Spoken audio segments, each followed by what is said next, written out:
মৌলভীবাজার তার স্বাদে, ঐতিহ্যে আর আতিথেয়তায় এক অনন্য জেলা। মৌলভীবাজার টিভির ধারাবাহিক আয়োজন স্বাদের মৌলভীবাজারে আমরা খুঁজে বের করব এখানকার সেই প্রিয়, পরিচিত ও ঐতিহ্যবাহী খাবার যেগুলো প্রজন্মের পর প্রজন্ম ধরে আমাদের স্বাদের সঙ্গে অম্লানভাবে জড়িয়ে আছে। প্রথম পর্বে আমরা এসেছি রাজনগর উপজেলার ফতেপুর ইউনিয়নের খেয়াঘাট বাজারে, যেখানে রয়েছে জনপ্রিয় স্বাগত মিষ্টি ঘর। এখানকার স্পঞ্জের মিষ্টি বহুদিন ধরেই সুনাম কুড়িয়েছে। এর স্বাদে রয়েছে আলাদা মাধুর্য, যা একবার খেলে ভুলে যাওয়া কঠিন। তবে শুধু স্পঞ্জ নয়, এখানে পাওয়া যায় নানা ধরনের মিষ্টান্ন, দই, নিমকি, রসমালাই সহ আরও অসংখ্য মুখরোচক মিষ্টি প্রতিদিন ভোজন রসিকদের টানে। স্বাদের বৈচিত্র্য আর মানসম্মত খাবারের কারণে দূর দূরান্ত থেকে মানুষ আসেন এই দোকানে। মিষ্টির টানে প্রতিদিন শুধু মৌলভীবাজার নয়, সিলেট ও হবিগঞ্জ সহ আশেপাশের জেলা থেকেও মানুষ ছুটে আসেন এখানে। আসসালামু আলাইকুম, আমার নাম মহসিন। আমরা মৌলভীবাজার থেকে আসছি। এই যে স্বাগত মিষ্টিঘর, এখানে অনেক সুনাম আমরা শুনিয়ে আমরা মিষ্টি খাওয়ার ইচ্ছে হয়েছে। আজকে বন্ধু বান্ধব সবাই মিলে আমরা আইছি মিষ্টি খানিত। আসলে খুব ভালো লাগছে। আমরা অনেক দিন এই জায়গায় আসছি, আমরা বন্ধু বান্ধব মিলে। এই যে স্বাগত মিষ্টিঘরটা অনেক সুনাম, এই মিষ্টিটা খুব সুস্বাদু, খুব ভালো লাগছে আমরা খাইতে। আমরা মৌলভীবাজার থেকে আইছি, আর এখানের মিষ্টির দোকানের নাম হয়েছে স্বাগত। এখানের মিষ্টি খুবই সুস্বাদু, আপনারাও আইবা আর এখানে টেস্ট করবা মিষ্টি। ধন্যবাদ। আসসালামু আলাইকুম, আমি মোহাম্মদ মিজানুর রহমান, মৌলভীবাজার থাকি আমরা খাওয়ার জন্য।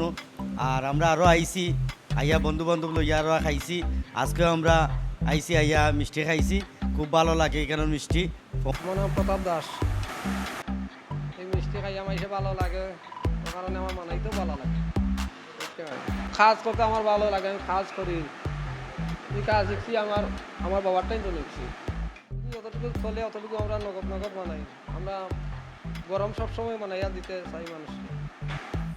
মিষ্টির আগে তো আমার অন্য ব্যবসা আছিল, রেস্টুরেন্ট ব্যবসা আছিল।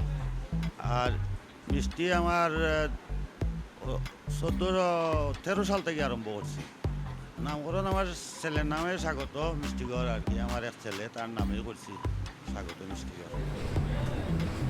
কাস্টমারের চাহিদা হইল গিয়ে ওই যে মিষ্টি একটা হয় আর কি নরম, এটার মধ্যে মিষ্টিও কম, ওটা আর কি বেশি চলে আমার। আর আরও আছে জাম আছে, লাল মিষ্টি আরও আছে, দই আছে, বুন্দি আছে, খাজা আছে, রসমালাই, বিভিন্ন ধরনের আইটেম আরও আছে। মিষ্টির রেটটা তো আমরা কম আছে, 280 টাকা বেশি আর কি।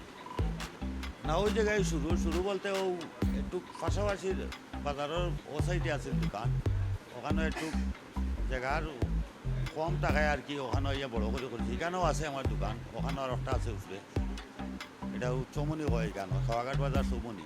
এটা তো খাওয়াঘাট বাজার পড়ছে, এটা রাজনগর থানা, বালাগঞ্জের দক্ষিণে। আর অনেক সময় মানুষে কয় আর কি বালাগঞ্জের মিষ্টি। বালাগঞ্জ পাশাপাশি টাকায় মানুষে বালাগঞ্জ হয় সাধারণত। আসলে এটা রাজনগর থানা পড়ছে। বালাগঞ্জ থানা হইলে অন্য হয়তো কুশিয়ারার নদীর অফার হইল গিয়ে আপনার সিলেটে পড়ছে, আর এই সাইড পড়ছে মৌলভীবাজার। যেভাবে আছে ওভাবেই আসি আর কি, আর বড় করার কোনো ইয়ে নাই। বড় বলতে তো আমি আর বড় করবো কীভাবে, যদি মিষ্টি চলে বেশি তো অমনি বড় হইব। আমি তো ইচ্ছা করিয়া চাইলেও বড় করতাম পারতাম নাই।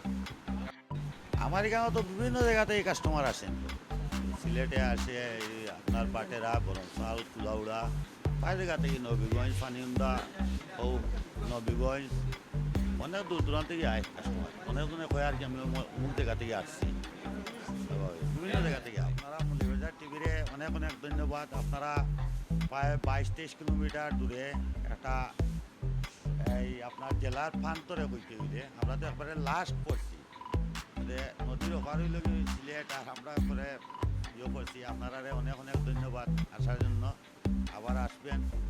2013 সালে মানিকলাল দাস তার ছেলের নামে প্রতিষ্ঠা করেন এই দোকান। শুরুটা ছোট হলেও আজ এটি পরিণত হয়েছে খেয়াঘাট বাজারের অন্যতম পরিচিত নাম হিসেবে। দোকানের পরিবেশ, আতিথেয়তা আর সবচেয়ে বড় কথা মিষ্টির স্বাদ সব মিলিয়ে এটি হয়ে উঠেছে মানুষের আস্থার ঠিকানা।